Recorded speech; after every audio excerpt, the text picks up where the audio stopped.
Hello, everyone, and welcome back to another Hard Count podcast. And today, we're going to be talking about the best regular season team last year, ended the season 14-2, best record in the league. We're shocked by the Titans in the divisional game. Yes, the Baltimore Ravens. And today's topic is going to be about something that Colin Cowherd on the Herd FS1 said this on Tuesday's show. Number 8. Baltimore. I think we're looking at potentially a 16-0 team. Year of COVID, no OTA, maybe no preseason. Teams that know what they do well are going to win a lot of games. And very interesting to me. And this really got me thinking, can the Ravens actually realistically go 16-0? And maybe if not, can they at least replicate last season's success of 14-2 games? And in this video, we're going to be going over if the Ravens could actually go 16-0, go in depth with their offenses, defenses, what they lost, what they gained over the offseason, their strengths, their weaknesses, my concerns, and everything about them from top to bottom, and then come to a conclusion. Can they really go 16-0, or can they really replicate last season's success? First things first, though, we're going to go talk very quickly about the pieces that the Ravens added, lost from last season. And, I know I'm just going to go over it very quickly because I'm going to be talking more in depth about, the offenses, defenses, and how all these really impact the team as a whole a little bit later in the video. But, considering that this was a 14-2 team last year, I think they definitely had a great offseason. You would expect this team to lose more things than they gained. But I think that they gained more than they lost. Major gains in free agency, and over that span of time, Calais, Campbell, Wolfe, and major losses. They lost Michael Pierce, Hayden, Hurst, Brandon Carr. And again, I'm not going to speak on how this really impacts them right now because I will talk about it in a second, but this is just a recap of the free agency time period. Then we look at the draft, and notable picks include Patrick Queen, J.K. Dobbins, Justin Madubuike, Ben Bredesen, Tyree Phillips, and Malik Harrison. And again, I'll talk about all of these guys more in depth just in a second. So here we go. And let's first talk about the offense. And, this was the offense that absolutely took the NFL by storm last year. They averaged 31.9 points per game, most in the NFL. Next highest, I believe, was the Kansas City Chiefs with 29.9. And obviously, we all know Lamar Jackson was the league MVP last year. And what I don't understand is the fact that many people expect him to regress. I don't understand this argument too much. I can't really see Lamar Jackson taking a big step back this season, solely in terms of how good of an NFL quarterback he is. Yes, the production may go down, but that is okay. I mean, the production, obviously, I say this often, doesn't tell the whole story. Just because you don't put up the same numbers doesn't mean you're not a good quarterback. So, or you got worse. Honestly, if I see that he's playing better, I'll see that he's playing better. He doesn't need to rush for 1,300 yards and pass for just as many touchdowns. And it'll be very difficult to repeat last season in terms of statistically. He threw a touchdown on 9% of his passes last year, which was the highest rate in the NFL. It's absurd. Next highest was Ryan Tannehill, 7.7%. I do expect this rate to drop next season, but I still expect him to throw more, not more touchdowns, but many touchdowns. I expect him to throw more often. So, I do expect Lamar to improve this season. We saw it last season, but just in terms of experience and leading his team as well, because we need to remember that last season was his first full season in the NFL. And progression will continue to be made on throwing the ball, especially on obvious passing downs and outside the numbers. And we all know Ravens love to target tight ends. They were the most used tight end group in the league last year. And yes, the Ravens lost Hayden Hurst over the offseason to the Falcons, but I don't think this will leave too much of an impact as they have Mark Andrews, who absolutely broke out last season. I think he's going to have another great year as Lamar's number one target. But you also have Nick Boya, who can be played on two tight end sets. He's a great blocker as well. I don't think they lose too much with the loss of Hayden Hurst because it's rare that you see 3 tight end sets be played anyway. So you're just losing one of those guys that can be flexed in and out. So, I think that it's not too big of a loss. I still expect this to be one of the better tight end duos in the league, and I expect Greg Roman to use these two very uniquely and very interestingly as we see Mark Andrews be able to catch a lot of balls in the middle, and as Lamar Jackson loves to target him, especially on third downs when he's forced to pass. Then the Ravens also added J.K. Dobbins in the draft, which was their highest selection on the offensive side of the ball. And I think this adds much more, even more, to what was the best rushing attack in history last season, which included Lamar Jackson, Mark Ingram, and Gus Edwards. And I think that is partly the reason why the Ravens lost that Titans game. The running backs, they were averaging almost 130 yards every game. And that also included, with Lamar Jackson averaging almost 80 yards per game. But in the playoff game, the running backs ran for a total of 40 yards, which isn't even a third of what they were usually running for. And I think that has a lot to do with, of course, I got to give some credit to Mike Vrabel and the Titans. They did a good job stopping the run, but the Ravens really weren't able to get the run going. Mark Ingram was worn out, he was injured, and the Ravens, they just couldn't get anything going with the running backs. And I think now you bring in J.K. Dobbins, who is young. He's got some fresh legs, and he really has made a difference, especially down the stretch. I think he'll make a big difference where, he could bring a lot to that rushing attack that at the end of the season, Mark Ingram could not bring. I love his explosiveness outside the tackles, which I think will be useful in the Ravens offense because they do have one of the best tackle duos in the league. And as I said, we talk about Lamar Jackson, and at the end of the year, more and more rush defensive personnel are having to be used to stop the run. And now even more with J.K. Dobbins. There's just so much of a threat running the ball. And I think this is where Hollywood Brown comes in. We saw it with the Titans game. Vrabel and the defense designated so much of that defense to stopping the run, which worked pretty well. Hollywood Brown was extremely productive. He had 126 yards, most receptions on the team. And I think that was due to the amount of energy that was putting to stopping the run again. And that's why I believe that Marquise Brown will have a breakout season in terms of production. And I think he will get better and better. As long as he's on the field, he is one of the best deep threats in the league, I think. So, I think he'll be frequently put in single coverage, will be highly successful. And then the addition of Devin Duvernay, who is very tremendous and I would call a, quote, great fit, as I like to say. He provides even more speed on that offense. I think he's a project. He doesn't have the quick hips. He's not somebody that's a really great route runner, but I like the presence from the slot. He's got a lot of speed, which is just more speed on this offense. So it's very interesting fit for me in Baltimore. And, now that he's going to be in the spot, Marquise Brown will be able to play on the outside even more. And then, the last piece of that Ravens offense to talk about is the offensive line. And I think that this is the biggest thing. Not the tackles. Obviously, I think it's the biggest question mark. I don't think it's the tackles. We know the Ravens have a top 3 tackle duo in the league. Ronnie Stanley could actually be the best tackle in the league, maybe. And then Orlando Brown, who is one of the most flexible pass blocking tackles in the league, I think he does a perfect job for the Ravens. He does a great job. He's in being flexible with Lamar Jackson, guarding mobile quarterbacks. He's had to do it his entire career. And I think it's he has a unique ability to move. He's got a big body. He's great. He's not the best run blocker, but he still does the job. But I think the bigger question in terms of that offensive line is the interior line. After they lost longtime stud, future Hall of Famer Marshall Yanda. There are many combinations that could be on the interior line as they drafted many guys, including Ben Bredesen, Tyree Phillips, who both have a lot of upside, but they were third rounders. It's still a lot of questions there. I'm pretty sure Bradley Bozeman will start somewhere on the interior. I'm not totally sure. He had a solid showing last year. And then you also got guys. They signed DJ Fluker.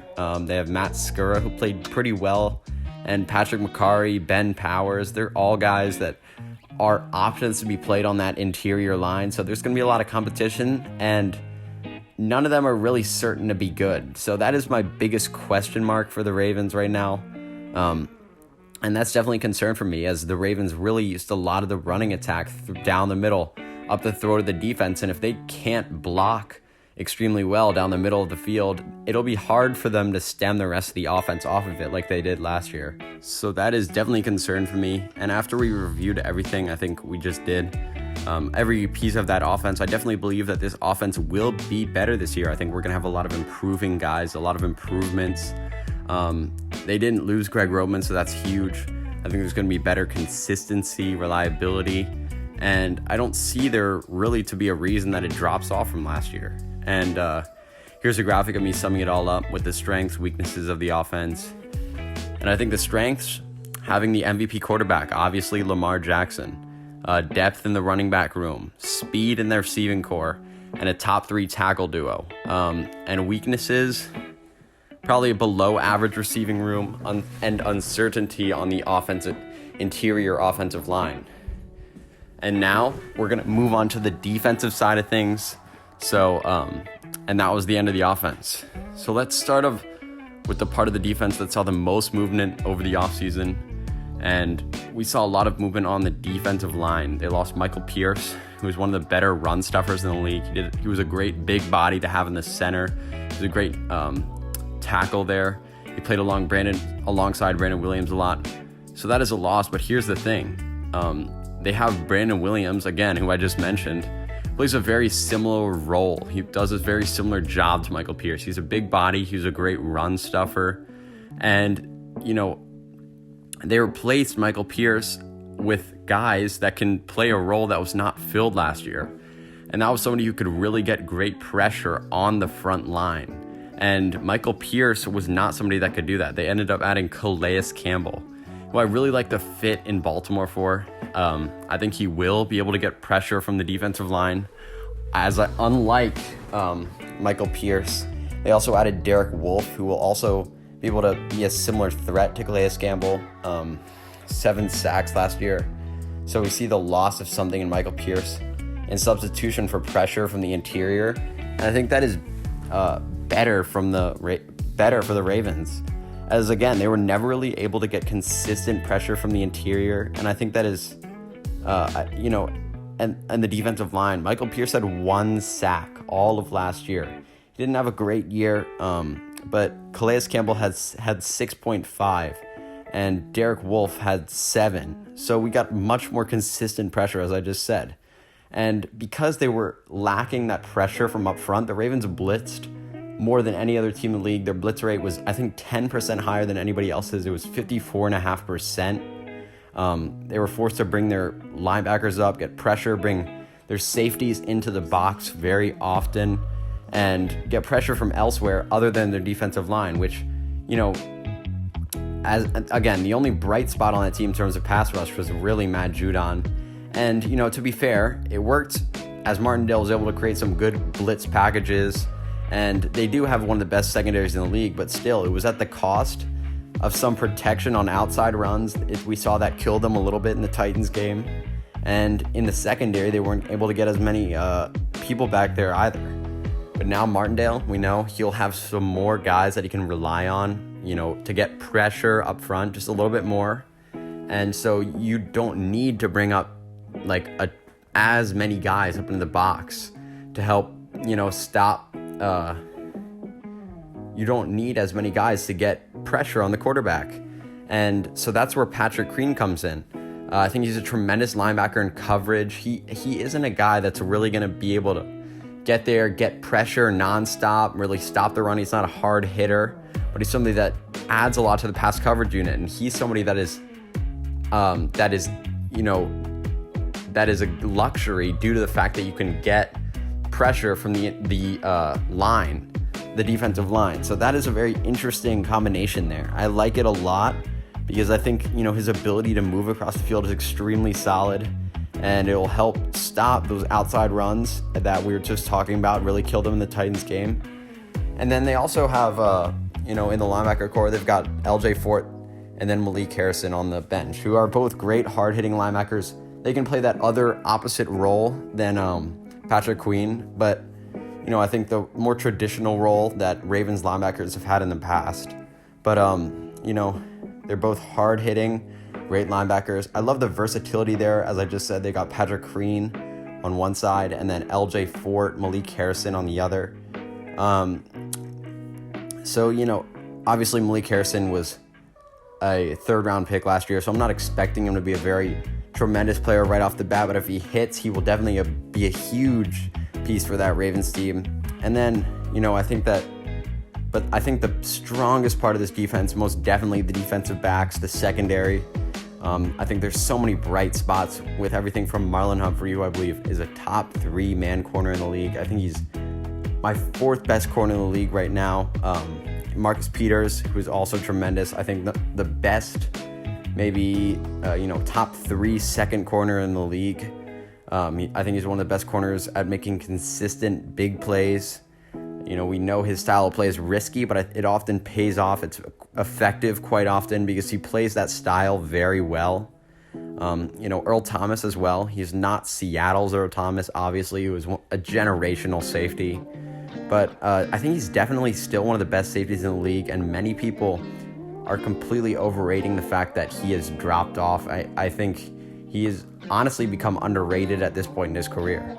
And then Chuck Clark on the other end is extremely undervalued. I think he's such a versatile player. Everybody was saying that Jamal Adams would be such a great fit for the Ravens, but I don't think they needed him. They already have a discount version of him, Chuck Clark. He's able to play back in coverage, play up in the box, which Martindale asks a lot of him to do quite often. And he was able to step up last year in Tony Jefferson's place and do a tremendous job leading the defense. So I love this secondary. I think it's tremendous, one of the top 3 secondaries in the league. I just went through a lot of the positives, but I still do have some concerns. Patrick Queen is a rookie, and if he turns out to be great, then that is really good for the Ravens. They have a tremendous guy that I think is going to be like a Deion Jones for the Falcons. Really can control that pass coverage in the middle of the field, which I really like in a linebacker. It's a very unique thing to have on that defense and makes things more difficult for the opposing offense. But we really did not see, I do have my concerns for Queen because we didn't see so much first round play from him until later in the season, where he ultimately played amazingly in the later games in the college football playoffs, and national championship, obviously. But I think he's far from a guy that is a sure thing on that defense. Like, we know Chase Young is going to come in and blow things up on that defensive line. Isaiah Simmons, he's not a sure thing, but he's just a freak athlete. So I'm not totally sure about Patrick Queen, and I think he could work out, but I'm not counting on it. So, and beyond him, they have Chris Board and Malik Harrison, who are not the best, not proven. There's still too much uncertainty in that linebacker core for me to really bet on it. So just to recap, and I think that's just about all I have to say about the Ravens defense, but just to recap, strengths and weaknesses of the defense. The strengths, probably the top 3 secondary in the league. They now have pressure from the interior line, which allows Patrick Queen to do his thing and allows better coverage in the secondary. Not as much need for safeties up in the box. And then the Ravens' weaknesses on defense would definitely be uncertainties in the linebacker core. So that is my strengths and weaknesses for the Ravens defense. But now that we've gone over both sides of the ball, and I think that to me it is pretty clear that the weaknesses on this team, I think they're pretty far between. And from last season to this season, I think the Ravens are most definitely a better team than last year. But what about the schedule? I think that the Ravens actually have the easiest schedule in the league according to wins and losses from last season. And up on the screen here, we have all of the games that the Ravens do play this season. I think they're favored to win. They are favored to win literally every single game on this list. Extremely rare. It's the only team in the league that is favored to win every single game. And I agree. I could realistically see this team winning every game on here. I think the most difficult games on here are by default Kansas City, and then also at Pittsburgh, at Indianapolis, at Philadelphia as well. The Ravens, I think, could win every one of those games. And now a couple games that could catch the Ravens by surprise. In division games, at Bengals week 17, at Browns week 14. But I think that if the Ravens can win that week 3 game in Kansas City, I could see them starting 5-0 with ease. And then just getting hot and keeping that streak going. Also in this offseason, as Colin Cowherd said, all the teams that know what they do well are committed to it and do not have to deal with new systems, new coaches. I think they're a lot better off this offseason. So, and another huge thing is that the Ravens thought they might have to lose one of their coordinators, either Martindale or Roman, maybe even both, to a head coaching job elsewhere. But they were able to keep all of that together. They're able to keep both of them. I think it's a top 3 coaching unit from top to bottom in the NFL, and I think that's a huge advantage, and that is why I'm not as concerned about people saying, oh, people will catch up to the Ravens, because that's a common thing that I've been hearing. They're going to catch up to the Ravens. Well, it's possible, but I think that because they have such good coaching staff, I don't think it's going to happen as quickly as everyone thinks. And, I think it's still going to be a very difficult offense to stop. But again, now we're at the end of the video. And here now it's time to answer the real question. Can the Ravens realistically go 16-0? And let me just say this. I'm not going to go there yet. I don't think that is ever fair to say that a team will go 16-0. There's always a game or two that doesn't go your way for the most part, but I hope that I have convinced you, and I fully believe that this Ravens team has gotten better than last season, and I only expect better performances from their best players on their team. I only expect a better season from the Ravens, and I'm saying they're not going to go 16-0, but my real question here is, can they replicate last season's success? My answer is absolutely they can. And the only reason that I really have heard that they cannot is because it is hard to replicate 14 wins. And I agree with that. But to me, there's no reason they cannot do it again. Tremendous quarterback, MVP of last year, top 3 coaching unit in the league, the best running game in history, the best secondary in football, an improved front seven, a receiving unit that is poised to improve. And although there are no perfect teams, I think the Ravens have the best roster in the league. And they're looking awfully good this season. So my answer is that with all of this, the Ravens can most definitely repeat last season's success and even perform in the playoffs. I expect the Ravens to have an amazing season this year. All right, that's the end of the video. I hope you guys enjoyed. I'm really excited to watch this Ravens team this year. I hope you guys are too. Thanks so much for listening. And yeah, like, subscribe. Peace.